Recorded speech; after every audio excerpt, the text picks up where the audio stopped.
NCERT के book social science का subject इतिहास का पहला चैप्टर हम पढ़ने जा रहे हैं। इसके चैप्टर का नाम है क्या, कब, कहाँ और कैसे। रसीदा का सवाल है। रसीदा बैठी अखबार पढ़ रही थी। अचानक उसकी निगाह एक सुर्खी पर पड़ी। 100 साल पहले वह सोचने लगी कि यह कोई कैसे जान सकता है कि इतने वर्ष पहले क्या हुआ था। आइए पता लगाते हैं कैसे। कैसे पता लगाएं? यह जानने के लिए कि कल क्या हुआ था। तुम रेडियो सुन सकते हो, टेलीविज़न देख सकते हो या फिर अखबार पढ़ सकते हो। साथ ही यह जानने के लिए कि पिछले साल क्या हुआ था, तुम किसी ऐसे व्यक्ति से बात कर सकते हो जिसे उस समय की स्मृति हो। लेकिन बहुत पहले क्या हुआ था यह कैसे जान सकता है? अतीत के बारे में हम क्या जान सकते हैं? अतीत के बारे में बहुत कुछ जाना जा सकता है, जैसे लोग क्या खाते थे, कैसे कपड़े पहनते थे, किस तरह के घरों में रहते थे। हम आखेटक अर्थात शिकारियों, पशुपालकों, कृषकों, शासकों, व्यापारियों, पुरोहितों, शिल्पकारों, कलाकारों, संगीतकारों या फिर वैज्ञानिकों के जीवन के बारे में जानकारियाँ हासिल कर सकते हैं। यही नहीं, हम यह भी पता कर सकते हैं कि उस समय बच्चे कौन-कौन से खेल खेलते थे, कौन सी कहानियाँ सुना करते थे, कौन से नाटक देखा करते थे या फिर कौन से गीत गाते थे। कई लाख वर्ष पहले से लोग इस नदी के तट पर रहते थे। यहाँ रहने वाले आरंभिक लोगों में से कुछ कुशल संग्राहक थे, जो आसपास के जंगलों की विशाल संपदा से परिचित थे। अपने भोजन के लिए वे जड़ों, फूलों तथा जंगलों के अन्य उत्पादों का यहीं से संग्रह किया करते थे। वे जानवरों का आखेट मतलब शिकार भी करते थे। ये नर्मदा नदी के किनारे की बात की जा रही है। अब तुम उत्तर पश्चिम की सुलेमान और किरथर पहाड़ियों का पता लगाओ। इसी क्षेत्र में कुछ ऐसे स्थान हैं जहाँ लगभग 8,000 वर्ष पूर्व स्त्री पुरुषों ने सबसे पहले गेहूं तथा जौ जैसी फसलों के उपार्जन का आरंभ किया। उन्होंने भेड़ बकरियों और गाय बैलों जैसे पशुओं का पालन पालतू बनाना शुरू किया। ये लोग गांव में रहते थे। उत्तर पूर्व में गारो तथा मध्य भारत में विंध्य पहाड़ियों का पता लगाओ। ये कुछ अन्य ऐसे क्षेत्र थे जहाँ कृषि का विकास हुआ, जहाँ सबसे पहले चावल उपजाए गए तथा वे स्थान सिंध के उत्तर में स्थित थे। मानचित्र पर सिंधु या इसकी सहायक नदियों का पता लगाइए का प्रयास करिए। सहायक नदियाँ उन्हें कहते हैं जो एक बड़ी नदी में मिल जाती है। लगभग 4700 वर्ष पूर्व इन्हीं नदियों के किनारे कुछ आरंभिक नगर फूले फले। गांव गंगा व इसकी सहायक नदियों के किनारे तथा समुद्र तटवर्ती इलाकों में नगरों का विकास लगभग 2500 वर्ष पूर्व हुआ। गंगा तथा इसकी सहायक नदियां सोन का पता लगाओ। गंगा के दक्षिण में इन नदियों के आसपास का क्षेत्र प्राचीन काल में मगध वर्तमान बिहार में नाम से जाना जाता था।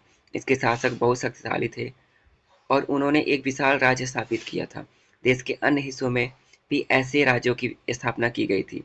लोगों ने सदैव उपमहाद्वीपों के एक हिस्से से दूसरे हिस्से तक यात्रा की। कभी कभी हिमालय जैसे ऊंचे पर्वतों, पहाड़ियों, रेगिस्तानों, नदियों तथा समुद्रों के कारण यात्रा जोखिम भरी थी।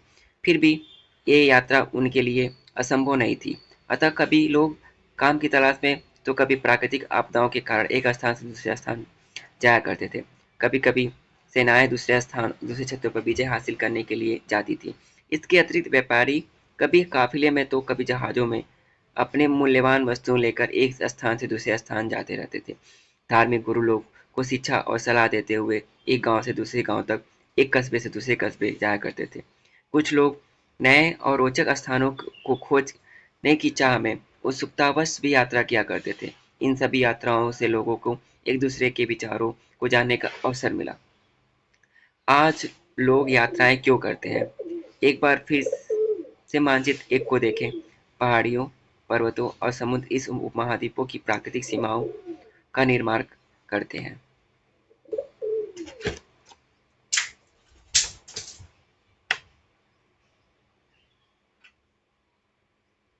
हालांकि लोगों के लिए इन सीमाओं को पार करना आसान नहीं था। जिन्होंने ऐसा चाहा वे ऐसा कर सके। वे पर्वतों की ऊंचाई को छू सके तथा गहरे समुद्रों को पार कर सके। उपमहाद्वीपों के बाहर से भी कुछ लोग यहाँ आए और यहीं बस गए। लोगों के इस आवागमन ने हमारी संस्कृति परंपराओं को समृद्ध किया। कई सौ वर्ष से लोग पत्थर को तराशने, संगीत रचने रचने और यहाँ तक कि भोजन बनाने के नए तरीकों के बारे में एक दूसरे के विचारों को अपनाते रहते थे। देश के नाम, अपने देश के लिए हम प्राय इंडिया तथा भारत जैसे नामों का प्रयोग करते थे। इंडिया शब्द इंडस से निकला है, जिसे संस्कृत में सिंधु कहा जाता है। अपने एटलस में ईरान और यूनान का पता लगाओ। लगभग 2500 वर्ष पूर्व उत्तर पश्चिम की ओर से आने वाले ईरानियों और यूनानियों ने सिंध को हिंदोस तथा इंदोस और इसी नदी के पूर्व में स्थित भूमि प्रदेश को इंडिया कहा। भारत नाम का प्रयोग उत्तर पश्चिम में रहने वाले लोगों के एक समूह के लिए किया जाता था। इस समूह का उल्लेख संस्कृत की आरंभिक लगभग 3500 वर्ष पुरानी कृत ऋग्वेद में भी मिलता है। बाद में इसका प्रयोग देश के लिए होने लगा। अतीत के बारे में कैसे जानें? अतीत की जानकारी हम कई तरह से प्राप्त कर सकते हैं। इसमें एक तरीका है अतीत में लिखी गई पुस्तकों को ढूंढना और पढ़ना। ये पुस्तकें हाथ से लिखी होने के कारण पांडुलिपि कही जाती हैं।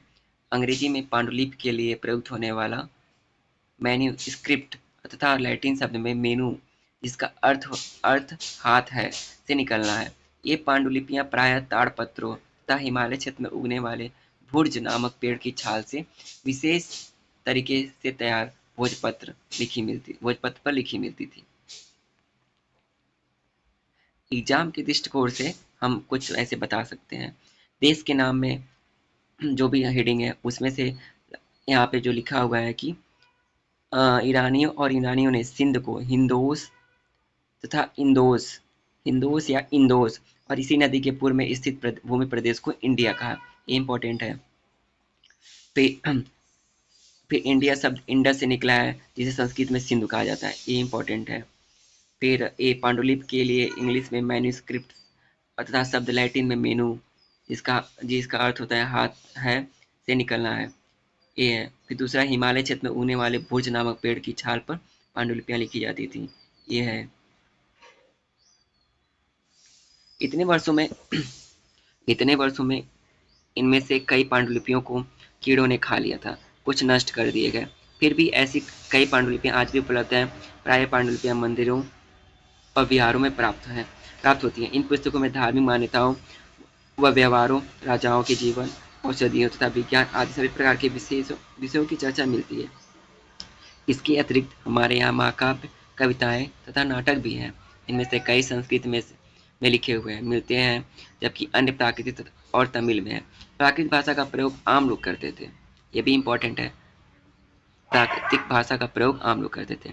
हम अभिलेखों का भी अध्ययन कर सकते हैं। ऐसे लेख पत्थर अथवा धातु जैसे अपेक्षाकृत कठोर सतहों पर उत्कीर्ण किए गए मिलते हैं। कभी कभी शासक अथवा अन्य लोग अपने आदेशों को इस तरह उत्कीर्ण करवाते थे ताकि लोग उन्हें देख सके, पढ़ सके तथा उनका पालन कर सके। कुछ अन्य प्रकार के अभिलेख भी मिलते हैं, जिनमें राजाओं तथा रानियों सहित अन्य स्त्री पुरुषों ने भी अपने कार्य के विवरण उत्कीर्ण करवाए हैं। उदाहरण के लिए प्रायः शासक लड़ाइयों में अर्जित विजयों का लेखा जोखा रखा करते थे। क्या तुम बता सकती हो कि कठोर सतह पर लेख लिखवाने के क्या लाभ थे? ऐसा करवाने में क्या क्या कठिनाई आती हैं? बता सकते हैं आप लोग? इसके अतिरिक्त अन्य कई वस्तुएं अतीत में बनी और प्रयोग में लाई जाती थी।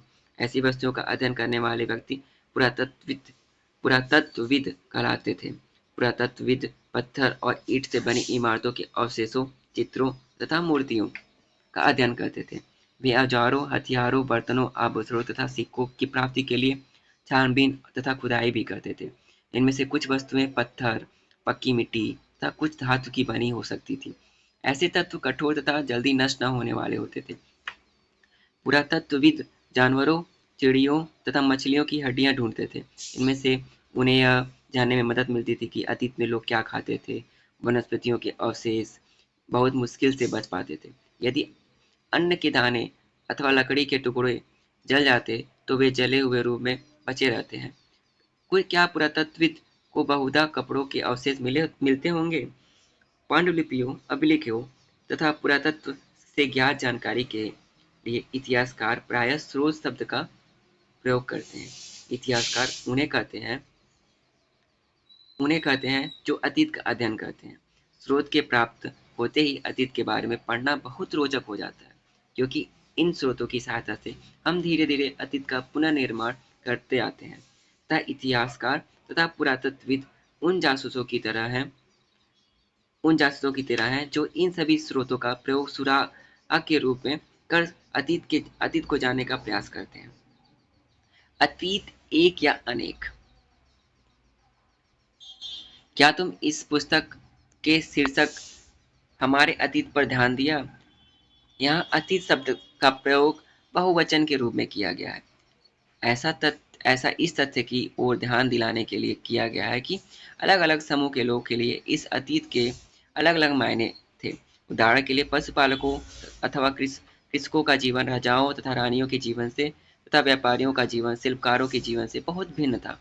जैसा कि हम आज भी देखते हैं, उस समय भी देश के अलग-अलग हिस्से में लोग अलग-अलग व्यवहारों और रीति रिवाजों का पालन करते थे। उदाहरण के लिए आज अंडमान द्वीप के अधिकांश लोग अपना भोजन मछलियां पकड़कर, शिकार करके तथा फल फूल के संग्रह द्वारा करते हैं। इसके विपरीत शहरों में रहने वाले लोग खाद्य आपूर्ति के लिए अन्य व्यक्तियों पर निर्भर करते हैं। इस तरह के भेद अतीत में भी विद्यमान थे। इसके अतिरिक्त एक अन्य तरह का भेद है। उस समय शासक अपनी विजयों का लेखा जोखा रखते थे। यही कारण है कि हम उन शासकों तथा उनके द्वारा लड़ी जाने वाली लड़ाइयों के बारे में काफी कुछ जानते हैं, जबकि शिकारी, मछुआरे, संग्राहक, कृषक तथा पशुपालक जैसे आम आदमी प्राय अपने कार्यों का लेखा जोखा नहीं रखते थे। पुरातत्व की सहायता से हम उनके जीवन को जानने में मदद मिलती है। हालांकि अभी भी इनके बारे में बहुत कुछ जाना शेष है। तिथियों का मतलब। अगर कोई तुम तिथि के विषय में पूछे तो तुम शायद उस दिन की तारीख, माह, वर्ष जैसे कि 2000 या इसी तरह का कोई और वर्ष बताओगे।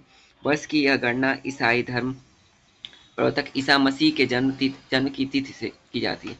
अतः 2000 वर्ष कहने का तात्पर्य है ईसा मसीह के जन्म के 2000 वर्ष के बाद से है। ईसा मसीह के जन्म के पूर्व की तिथि को ईसा पूर्व या ईसा से पहले के रूप में मानी जाती है।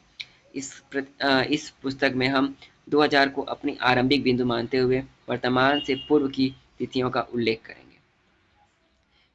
इतिहास और तिथियां। अंग्रेजी में बीसी, हिंदी में ईसा पूर्व का तात्पर्य बिफोर क्राइस्ट है, ईसा पूर्व होता है। कभी कभी तुम तिथियों से पहले एडी, हिंदी में ई लिखा हुआ दिखाई देता है। ईसा एडी का मतलब होता है एनो डोमिनी नामक दो लैटिन शब्दों से बना हुआ है। इसका तात्पर्य ईसा मसीह के जन्म के वर्ष से है। कभी कभी एडी की जगह सीई तथा बीसी की जगह बीसीई का प्रयोग किया जाता है। सीई का अक्षरों का प्रयोग कॉमन एरा तथा बीसीई का बिफोर कॉमन एरा के लिए होता है। हम इन शब्दों का प्रयोग इसलिए करते हैं क्योंकि विश्व के अधिकांश देशों में अब इस कैलेंडर का प्रयोग सामान्य हो गया है। भारत में तिथियों के इस रूप का प्रयोग लगभग 200 वर्ष पूर्व आरंभ हुआ है। कभी कभी अंग्रेजी के बीपी अक्षरों का प्रयोग होता है जिसका तात्पर्य बिफोर प्रेजेंट, वर्तमान से पहले। अब जो हम लोग पढ़े हैं उनके हिसाब से हम इस एक्सरसाइज को कर लेंगे। इसमें इस हिस्से में इम्पोर्टेंट ये है कि मतलब बिफोर क्राइस्ट का, ईसा पूर्व का, ईसा मसीह के जन्म से पहले, एडी का एनो डोमिनी। फिर यहाँ पे लिखा है कि बीसीई या बीसी की जगह पे बीसीई का प्रयोग करते हैं। बीसीई मतलब बिफोर कॉमन एरा करते हैं। फिर कहीं कहीं बीपी का प्रयोग करते हैं, बिफोर प्रेजेंट का प्रयोग करते हैं।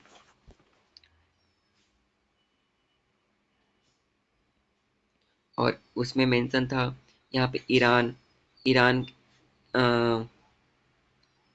यहाँ पे पहले नर्मदा नदी का मेंशन किया गया था।